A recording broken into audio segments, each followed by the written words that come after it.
दोस्तों नमस्कार। मैं श्यामनाथ यादव मेटकरवादी। उत्तर प्रदेश के मुख्यमंत्री योगी आदित्यनाथ क्या योगी नहीं है?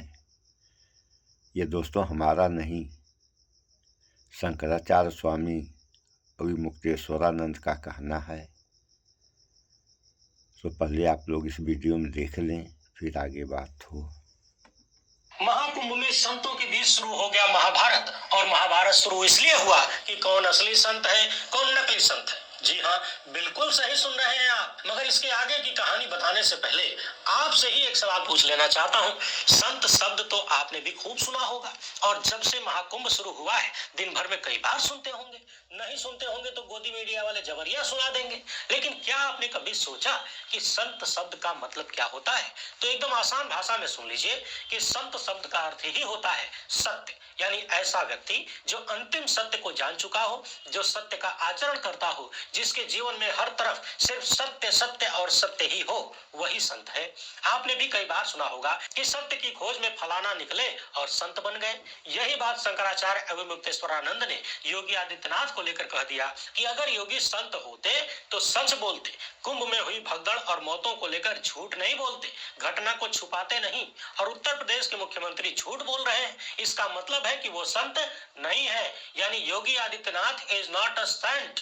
अब योगी संत है कि नहीं, इसका फैसला आप जनता करिएगा, क्योंकि संत का मतलब होता है सत्य। और योगी आदित्यनाथ के हर दिन के बयान को उठा लीजिए तो उसमें आपको कितना सत्य मिलता है ये बताने की जरूरत तो है नहीं। अब जब शंकराचार्य ने यूपी के मुख्यमंत्री को संत मानने से ही इनकार कर दिया तो आप जानते हैं क्या होना था? अरे भाई, सत्ता के पास भी तो बहुत सारे तथाकथित संत हैं, ऐसे ऐसे जो खुद ही दिन रात झूठ बोलते हैं। अभी कल ही इस वीडियो में हमने बताया था किस तरीके से इन्होंने पिछले कुंभ को लेकर झूठ बोला। नाम बताने की जरूरत नहीं है इनका।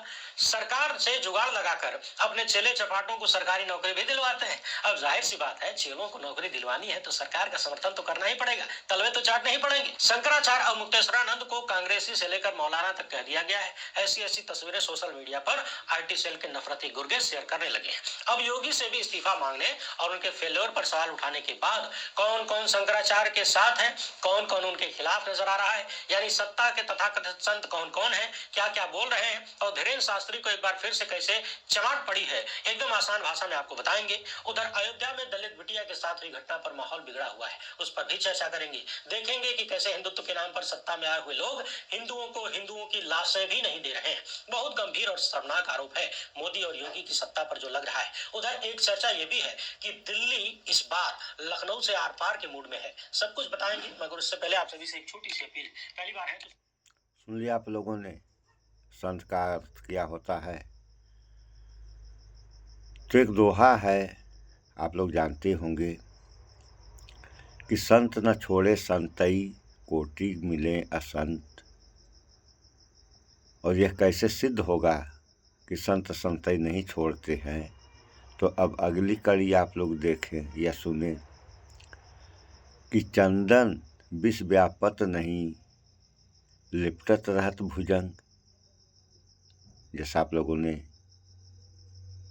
पढ़ते समय इस दोहे को पढ़े होंगे और इसका हिंदी उच्चारण भी आप लोग जानते होंगे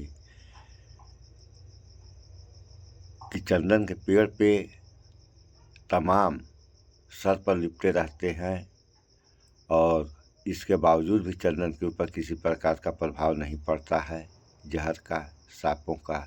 उसी तरीके से संत होते हैं। इसीलिए कहावत भी लोग कहते हैं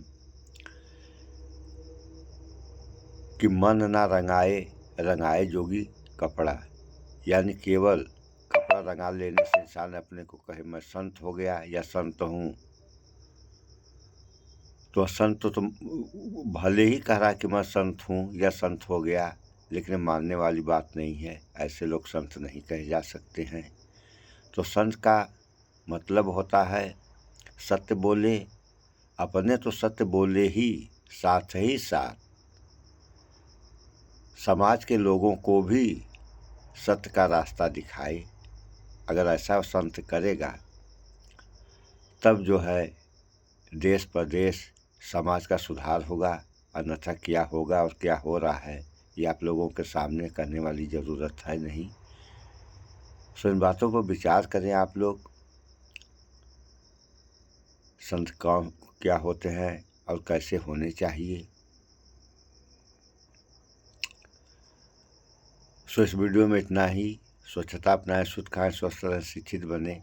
जय विज्ञान, जय संविधान। नमस्कार।